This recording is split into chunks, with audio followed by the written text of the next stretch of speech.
굿모닝, 좋은 아침입니다. 오늘도 주님과 동행하며 주님이 보여주신 은혜를 사모하며 또한 말씀 가운데 살아가는 귀한 삶이 되시기를 소망합니다. 오늘 말씀 같이 나누겠습니다. 데살로니가 전서 2장 13절부터 20절 말씀입니다. 데살로니가 전서 2장 13절부터 20절 말씀입니다. 이러므로 우리가 하나님께 끊임없이 감사함은 너희가 우리에게 들은 바 하나님의 말씀을 받을 때에 사람의 말로 받지 아니하고 하나님의 말씀으로 받음이니 진실로 그러하도다. 이 말씀이 또한 너희 믿는 자 가운데에서 역사하느니라. 형제들아, 너희가 그리스도 예수 안에서 유대에 있는 하나님의 교회들을 본받은 자 되었으니 그들이 유대인들에게 고난을 받음과 같이 너희도 너희 동족에게서 동일한 고난을 받았느니라. 유대인은 주 예수와 선지자들을 죽이고 우리를 쫓아내고 하나님을 기쁘시게 하지 아니하고 모든 사람에게 대적이 되어 우리가 이방인에게 말하여 구원을 받게 함을 그들이 금하여 자기 죄를 항상 채우매 노하심이 끝까지 그들에게 임하였느니라. 형제들아, 우리가 잠시 너희를 떠난 것은 얼굴이요 마음은 아니니 너희 얼굴 보기를 열정으로 더욱 힘썼노라. 그러므로 나 바울은 한 번, 두 번 너희에게 가고자 하였으나 사탄이 우리를 막았도다. 우리의 소망이나 기쁨이나 자랑의 면류관이 무엇이냐? 그가 강림하실 때 우리 주 예수 앞에 너희가 아니냐? 너희는 우리의 영광이요 기쁨이니라. 아멘. 오늘 우리가 살펴본 말씀은 데살로니가전서 2장 말씀입니다. 어제 살펴본 말씀 2장 1절부터 11절은 바울의 회고입니다. 바울이 데살로니가에 갔던 일들, 그곳에서 복음을 전했던 것들, 그러면서 그곳에 방문하고 복음 전하는 것이 헛되지 않았다라는 것을 고백하고 오늘 말씀에 이어서 그 데살로니가 성도들을 향하여서 다시 한번 하나님 앞에 감사하는 모습을 보여주고 있습니다. 13절에 이렇게 시작합니다. 이러므로 우리가 하나님께 끊임없이 감사함은 바울이 데살로니가 성도들을 향하여서 그들의 삶을 바라보니까 하나님 앞에 감사할 수밖에 없다. 그것도 끊임없이 감사할 수밖에 없다라고 말씀하면서 두 가지를 이야기합니다. 두 가지 이유죠. 첫 번째 이유는 바울의 일행이 전한 그 설교를 한낱 인간의 말로 받지 않고 하나님의 말씀으로 받았다라고 첫 번째 이유를 설명하고 있고, 그리고 두 번째는 뭡니까? 하나님의 말씀이 그들의 삶의 역사하여 변화를 일으켰다라고 사도 바울은 그 두 가지 이유를 통해서 감사합니다. 사도 바울이 가는 곳곳마다 늘 복음을 전했습니다. 그 복음은 무엇입니까? 십자가의 능력, 십자가의 사랑과 또한 부활의 예수 그리스도를 전했는데 그 이야기, 그 설교를 듣고 그들이 그것을 하나님 말씀으로 받아들이고 그 말씀대로 살아가면서 또 삶 가운데 그 삶의 모습을 드러냈다라는 것을 통해서 바울은 하나님께 끊임없이 감사한다라고 말씀합니다. 말씀과 삶의 역사가 맞물려서 일어난 그 데살로니가 성도들의 모습을 보면서 감사하는 것입니다. 데살로니가 성도들을 살펴보면 정말 이들이 마음을 다하여 복음, 십자가와 부활을 받아들이고 그들의 삶 속에서 그것을 녹여내고 드러내는 모습이었죠. 1절 3절에 보면 1장 3절에 보면 믿음의 역사, 사랑의 수고, 그다음에 소망의 인내를 통해서 이들은 복음을 받은 자로서의 삶을 드러냈다라고 분명하게 말씀해 주고 있습니다. 그래서 사도 바울은 데살로니가 성도를 향하여서 내가 너희들을 보니까 나는 끊임없이 하나님 앞에 감사할 수밖에 없다라고 이야기합니다. 우리의 삶 가운데도 얼마만큼 우리가 하나님 말씀 가운데 그 말씀을 받아들이고 살아가며 그것이 삶 가운데 드러나도록 살아가는지 다시 한번 우리의 삶을 점검해 봤으면 좋겠습니다. 데살로니가 성도들이 보여줬던 모습은 무엇입니까? 바울이 전한 그 복음, 바울이 설교한 그 모든 것들을 하나님 말씀으로 받아들이고 그 말씀대로 살아가려고 노력하고 그래서 그들이 삶 가운데 믿음과 소망과 사랑을 드러내는 모습, 그것이 우리 이 땅을 살아가는 우리의 모습이어야 되지 않겠습니까? 다시 한번 우리도 하나님 말씀을 따라서 살아가며 그 말씀대로 살아가는 귀한 삶이 되시기를 소망합니다. 그러면서 14절부터 시작 26절을 통해서 사도 바울은 다시 한번 데살로니가 성도들을 향하여서 이렇게 이야기합니다. 믿음으로 살아갑니다. 우리가 그리스도를 받아들이고 영접하고 하나님의 자녀로 살아가지만 그 살아가는 삶 가운데 무엇이 있다? 고난이 있다라고 사도 바울은 이야기합니다. 유대인 그리스도인들이 받았던 그 고난과 동일하게 게 똑같이 고난을 받고 있다라고 이야기하고 있습니다. 데살로니가 성도들은 대부분이 이방인들이었지만 그들이 당하는 고난과 또한 유대인 그리스도인들이 당했던 고난이 동일하고 비슷했다. 그러면서 공통점을 세 가지로 설명합니다. 첫 번째는 뭐냐? 동족으로부터 박해를 받고 고난을 받았다라고 이야기합니다. 14절에 보면 형제들아 너희가 그리스도 예수 안에서 유대에 있는 하나님의 교회들을 본받는 자 되었으니 그들이 유대인에게 고난을 받음과 같이 너희도 너희 동족에게서 동일한 고난을 받았느니라.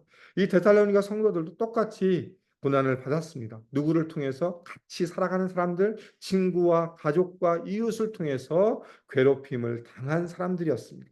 유대인 그리스도인들이 예수님을 믿었다는 그 이유 하나만으로 비그리스도인 유대인들에게 핍박을 당한 동족에게 핍박을 당한 것처럼 이 데살로니가 성도들도 마찬가지로 친구와 가족과 이웃 같은 동족 이방인이면서도 같은 동족인 사람들을 향하게 괴롭힘과 고난과 박해를 받았다라고 이야기하고 있고 두 번째 공통점은 뭡니까? 고난의 이유가 동일합니다. 그것은 바로 무엇입니까? 예수 그리스도 때문에 고난을 받았다라고 이야기합니다. 15절에 보면 유대인들이 주 예수와 선지자들을 죽이고 우리를 쫓아내고 하나님을 기쁘시게 하지 아니하고 모든 사람에게 대적이 되어라고 이야기한 것처럼 이들이 고난받은 이유, 유대인 그리스도인이 고난받은 이유, 데살로니가 성도들이 고난받은 이유는 동일하다. 누구 때문에? 예수 그리스도 때문에. 예수 그리스도를 하나님으로 인정하고 그를 믿었기 때문에 참 하나님이신 예수 그리스도께 헌신함으로 말미암아 결국 그들에게 주어진 건 무엇입니까? 고난과 박해였다라고 이야기합니다. 예수를 믿기 때문에 예수님 때문에 그들은 고난을 받았다라고 두 번째 공통점을 이야기하고 있고 세 번째 공통점은 무엇입니까? 고난 중에도 인내하였다라고 말합니다. 결국 유대인 그리스도인들도 결국 수많은 핍박과 어려움 가운데서도 주님을 향한 그 믿음 가운데 인내함으로 버텼고 데살로니가 성도들도 마찬가지입니다. 결국 그들이 이 고난 중에 인내함으로 믿음과 소망과 사랑을 드러내는 삶을 살았다. 그러면서 결국 중요한 건 무엇이냐? 인내함으로 그 모든 것들을 버티고 견디고 있다는 것이었습니다. 사도 바울이 데살로니아에 가서 복음을 전하기 시작하자마자 결국 어떤 일이 벌어집니까?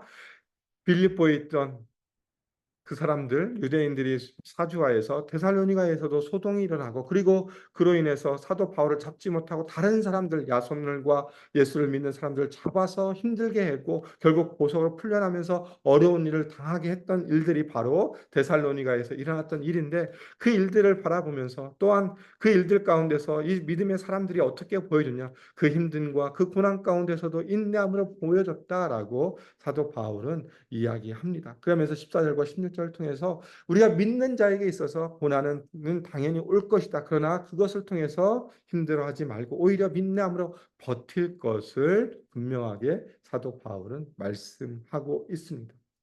예수를 믿는 것, 결국 우리가 신앙생활을 한다는 것은 결국 우리 앞에 때로는 어려움과 고난이 따를 수 있다라는 것을 분명하게 말씀해 주고 있고 그리고 그 어려움과 고난 가운데 우리는 어떻게 됩니까? 하나님을 향한 믿음의 인내와 그리스도께 헌신함으로 그걸 버틸 수 있고 이길 수 있다라고 사도 바울은 분명하게 말씀해 주고 있습니다.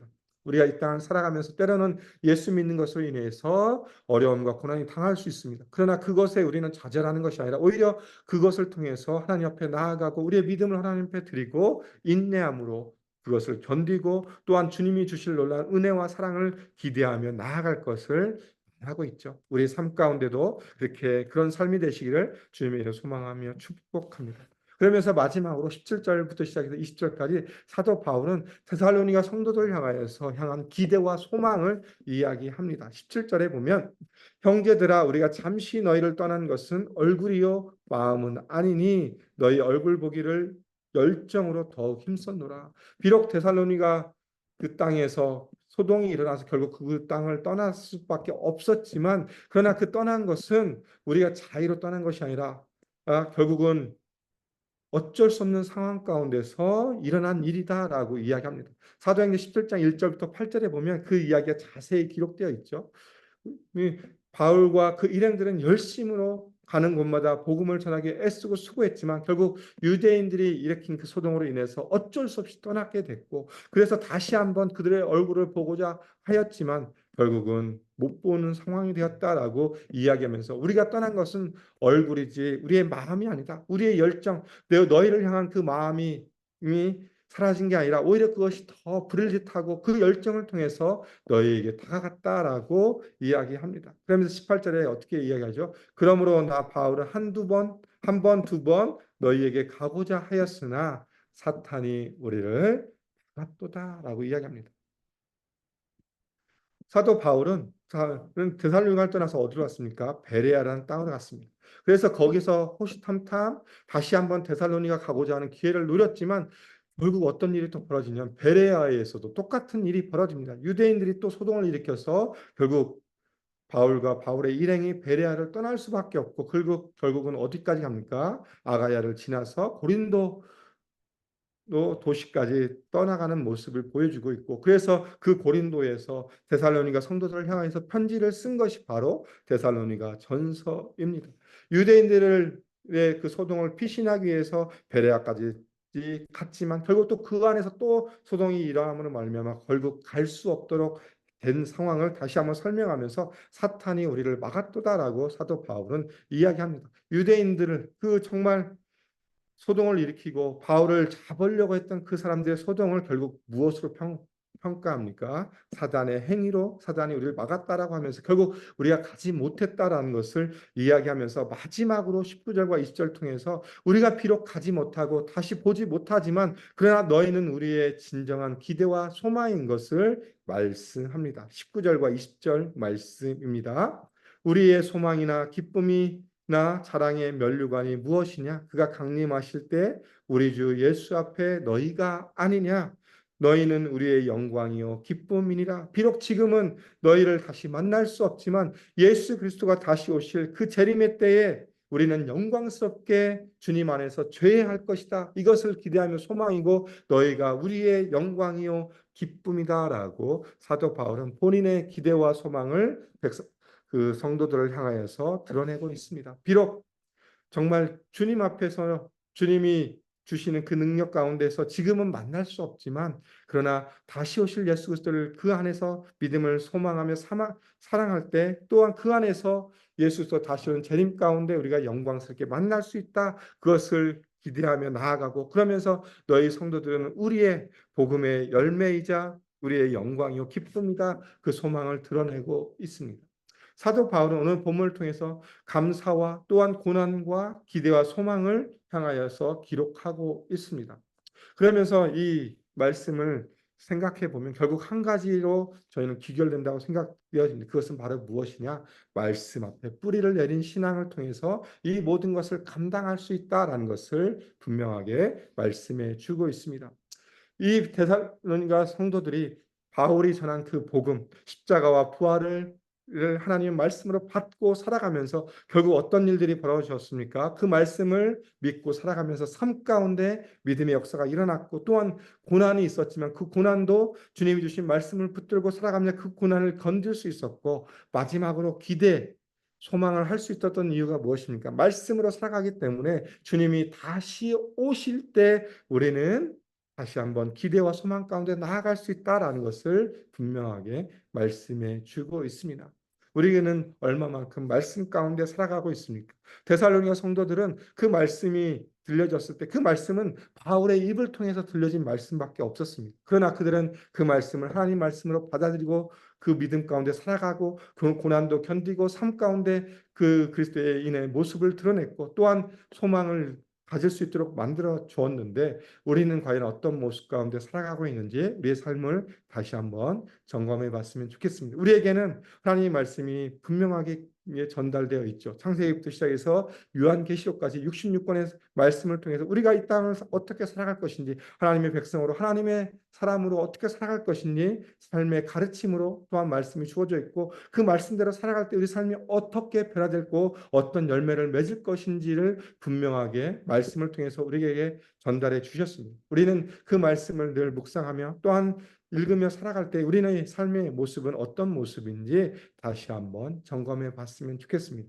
얼마만큼 우리가 말씀을 정말 하나님의 말씀으로 받아들이고 그 말씀 가운데 살아가고 있는지, 이 데살로니가 성도들이 보여줬던 그 모습이 우리의 모습인지 다시 한번 점검하면서, 만약 그렇지 못하다면 우리가 다시 한번 주님 앞에 마음을 드리며 믿음의 고백감, 하나님 다시 한번 말씀 가운데 나아가 나의 삶이 말씀으로 행해지는 삶, 믿음의 역사가 일어나고, 또한 내게 주어져 있는 어려움과 고난과 격경 가운데도 말씀을 붙들고 살아가며 그 고난을 인내함으로 주님 앞에 나아가고, 또한 주님이 오실 것을 기대하며 정말 다시 한번 말씀의 열매 가운데 내가 살아가며 그 놀라운 은혜가 우리 가운데 넘치기를 소망하는 자의 삶을 살아갈 수 있도록 하나님 함께 달라고 이 시간 우리의 믿음의 고백을 드렸으면 좋겠습니다. 그러면서 오늘 하루 주님이 부어주신 놀라운 은혜를 누리고 말씀 가운데 살아감으로 승리하는 삶이 되기를 주님의 이름으로 소망하며 축복합니다. 함께 기도하겠습니다. 하나님 감사합니다. 오늘 데살로니가 전서 말씀을 통해 다시 한번 우리가 말씀 가운데 뿌리를 내리는 삶이 얼마나 중요한지 다시 한번 살펴보았습니다. 사도 바울이 성도들을 향하여서 감사와 또 고난에 대한 이야기, 또 그들을 향한 기대와 소망을 이야기하면서 결국 결론을 통해서 주어진 것은 무엇입니까? 하나님의 말씀, 하나님의 음성이 들려질 때 그 말씀으로 받고 그것을 향하여서 또 삶 가운데 드러나는 삶의 모습, 그것으로 또 말씀을 붙들고 고난을 견디며 인내하는 것, 또 말씀으로 또한 소망이 되는 그 모습을 살펴보았습니다. 우리의 모습이 말씀 가운데 살아감으로 정말 우리의 삶을 통해서 온전히 작은 예수의 삶을 살아갈 수 있도록 오늘 하루도 주님 붙들어 주시며 인도해 주시고, 말씀을 가운데 온전한 믿음 가운데 나아갈 수 있도록 주님께서 함께해 주시고 성령께서 인도하여 주시옵소서. 그로 인해서 오늘 하루의 삶을 통해서 하나님의 영광을 위해 살아가게 해주시고 주님의 이름으로 승리하는 삶이 될 수 있도록 오늘 하루도 인도하여 주시옵소서. 예수님 이름으로 기도드립니다. 아멘. 이 시간 우리 합심으로 같이 기도하겠습니다. 오늘 말씀을 기억하시 다시 한번 우리가 말씀에 뿌리를 내리는 신앙으로 살아갈 수 있도록 믿음의 결단을 주님 앞에 올려드리겠습니다. 두 번째 기도해 주실 것은 우리 교회의 비전입니다. 예수산책 AKPC 말씀 제자 미셔널 공동체로 우리 교회가 아름답고 귀하게 세워질 수 있도록 위해서 기도 부탁드리겠습니다. 세 번째 기도해 주실 것은 우리 다음 세대 자녀들을 위해 기도 부탁드리겠습니다. 초중고가 개학을 했고 이제 대학생들도 또 계약을 합니다. 우리 자녀들 새로운 학기 정말 주님의 은혜 가운데 살아가게 해주시고, 또 좋은 친구들 만나고 좋은 선생님 만나고 새로운 환경 가운데 잘 적응할 수 있도록 하나님 함께 해달라고, 그리고 그곳에서 믿음의 사람으로서 예수 믿는 사람으로서 선한 영향을 끼치는 귀한 자녀들 될 수 있도록 위해서 기도 부탁드리겠습니다. 마지막으로 남아공에서 선교가 계시는 김대한 이유미 선교사님 삶과 사역을 기도해 주시고, 목장에서 후원하고 기도하는 선교사님들을 위해서 기도 부탁드리겠습니다. 지금 방사선 요오드 치료 중이신 담임 목사님을 기도해 주시고, 투병진 성도들의 치유와 회복을 위해서 기도 부탁드리고, 마지막으로 경제적으로 신분의 어려움 가운데 성도들의 삶을 위해서 합심으로 기도하고 일상의 삶으로 나아가겠습니다. 함께 기도하겠습니다.